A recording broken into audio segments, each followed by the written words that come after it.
Hello, and welcome back to English Nest. I'm Mia, and I'm here with Max. Max, how was your morning?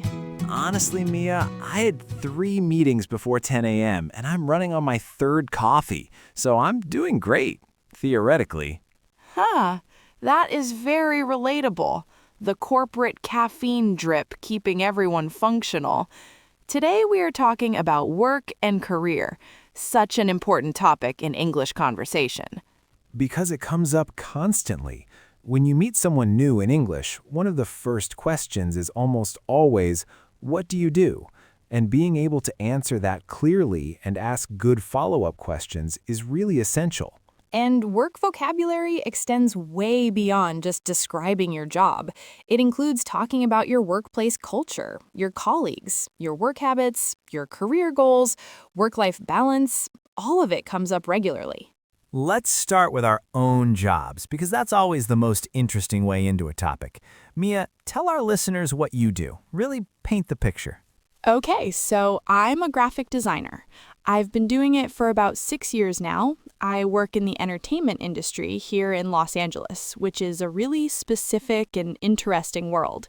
I design marketing materials for film and TV projects, things like posters, digital campaigns, social media content, packaging, basically the visual identity of a project.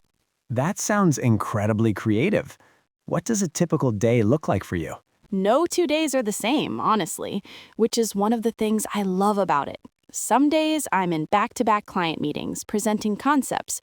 Other days I have my headphones in and I'm deep in design work for 6 hours straight. Some days I'm on set or visiting a studio. It's very varied. Do you prefer the days when you're deep in design work or the days when you're meeting with clients? Deep work days, honestly. There's something really satisfying about being so absorbed in a creative problem that you look up and 3 hours have passed. Designers call that being in the flow state, when you're so focused and engaged that time disappears. I know exactly that feeling from my own work, which is very different from yours. I'm a financial analyst at a firm in Manhattan. My job is about as far from creative as you can get. I work with data, financial models, market analysis, reports for clients, and senior leadership. Does that feel limiting, not having the creative element? Honestly, no. And I think that surprises people when I say it. Financial analysis has its own kind of creativity. It's the creativity of problem solving, of finding patterns in data, of constructing an argument from numbers. When I'm building a complex financial model and it all comes together correctly, there's a real satisfaction to it. I love that, finding the creativity in any field. What does your typical day look like? Very structured, which suits me. I'm usually in the office by 8. Morning is for focused analytical work, building models, reviewing data, writing reports. I protect my morning hours because that's when my brain is sharpest. Meetings and calls happen in the afternoon when I'm more into communication mode than analysis mode. That's such smart time management. Matching your work to your energy levels throughout the day? It took me a few years to figure out that pattern, but once I did, my productivity improved significantly. Do you work from home or in an office, Mia? I have a hybrid setup, 3 days in the office and 2 at home. And honestly, it's the ideal arrangement for me. I need the office for collaboration, for the energy of being around other creative people, for impromptu conversations that lead to good ideas. But my best, deep, focused work happens at home, where I can control my environment completely. The pandemic really changed how we think about office work, didn't it? A lot of people realized that not everything requires being physically in the same place. Completely. And for some roles, the office is absolutely essential. You can't do surgery from home. You can't teach a classroom from home. But for knowledge workers and creatives, the hybrid model has been genuinely transformative. Let's talk about something I think a lot of our listeners deal with: how to talk about work in social situations, because it can feel awkward, especially in a second language. Yes, the classic, "so what do you do?" question. It seems simple, but a lot of people find it surprisingly difficult to answer in a way that's both clear and interesting. The key is to not just give your job title. That alone doesn't tell someone much. Instead, describe what you actually do and ideally why it matters. I'm a graphic designer is fine, but I design the marketing campaigns that help people discover new films is much more engaging. I love that framing. Give them the what and the so what. Now let's build vocabulary. Basic job terms first. Occupation or profession, more formal words for your job. What is your occupation is formal and official. What do you do is casual and common in conversation. Full-time versus part-time. Full-time is the standard working hours, usually around 40 hours a week. Part-time is fewer hours. She works part-time so she can spend more time with her children. Freelance, working independently for multiple clients rather than being employed by one company. He went freelance after 10 years at the agency. Freelancers often have more flexibility, but also less stability. Self-employed, owning your own business or working for yourself. Similar to freelance, but can also include business owners. She's been self-employed for 5 years and loves being her own boss.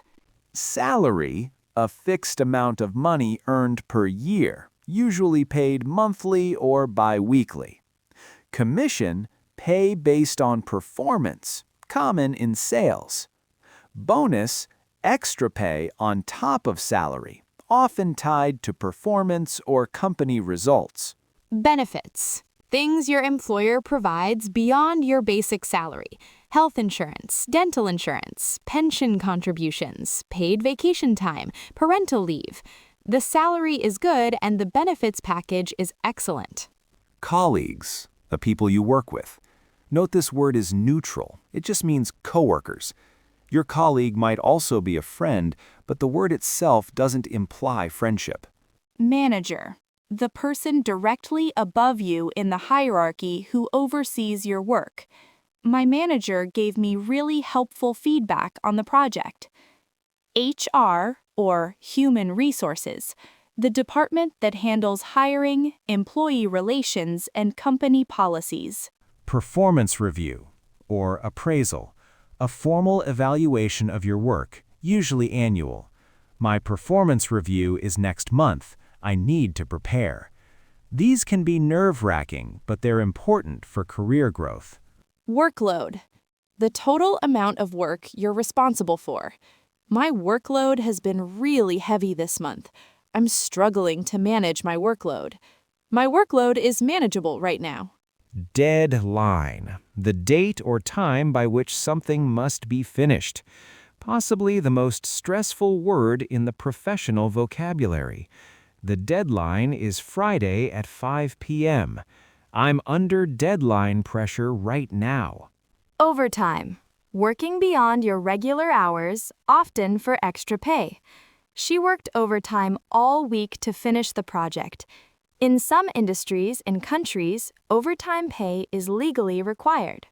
Now let's cover some really useful workplace phrases. Think outside the box. To approach a problem creatively, in an unconventional way. We need to think outside the box on this one. The traditional approach isn't working. On the same page. To have the same understanding or agreement about something. Before we start, I want to make sure we're all on the same page about the goals for this project. Touch base, to briefly check in with someone, often to share updates or stay connected. Let's touch base at the end of the week to see how things are progressing. Follow up. To check on the status of something after an initial conversation or meeting. I'll follow up with the client after they've had time to review the proposal. You might also say, I'll send a follow-up email. Bandwidth. In a work context, this doesn't mean internet speed. It means mental or time capacity to take on more work. Do you have the bandwidth to take on this extra project? I don't have the bandwidth right now. I'm at capacity. Take the initiative. To act proactively without being asked. She really impressed the team by taking initiative and solving the problem before it became a crisis. Circle back to return to a topic or discussion later. Let's circle back to that question after the presentation. Sometimes overused in corporate settings, but very common. Deliverable, a specific output or product that must be completed and handed over by a certain date.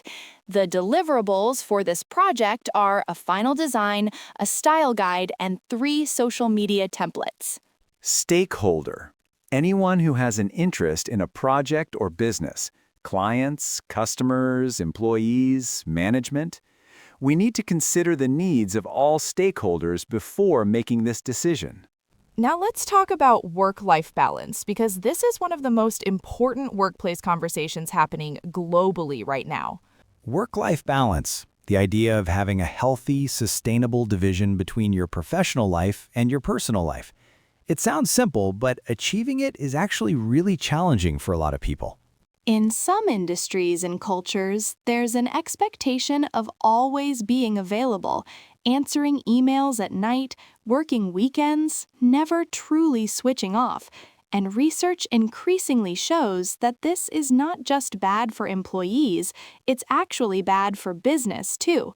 Burned out people make worse decisions and are less creative.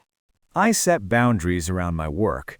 I try not to check emails after a certain time in the evening, and I protect my weekends as much as possible. It's not always possible in finance, but I treat it as the default and make exceptions when genuinely necessary. Set boundaries. Such an important phrase. Boundaries in a work context mean clear limits about your time, energy, and availability. I've set a boundary around not taking calls after 7 p.m. And boundaries need to be communicated. You can't just quietly have them. You need to express them clearly and professionally to your colleagues and manager. Okay, our question for today. We want to know, what do you do for work? Or if you're studying right now, what career are you hoping to pursue? And what does work-life balance look like in your country or culture? This is one of our favorite questions because the answers are so different from country to country. Leave your comments below. We genuinely read every single one. Subscribe for a new English Nest episode every day. It's the best way to build your professional English vocabulary naturally. Hit like, share with a friend, and we'll see you next time. Take care, everyone. Don't work too hard, unless it's your passion, in which case, enjoy every minute. See you in the next episode.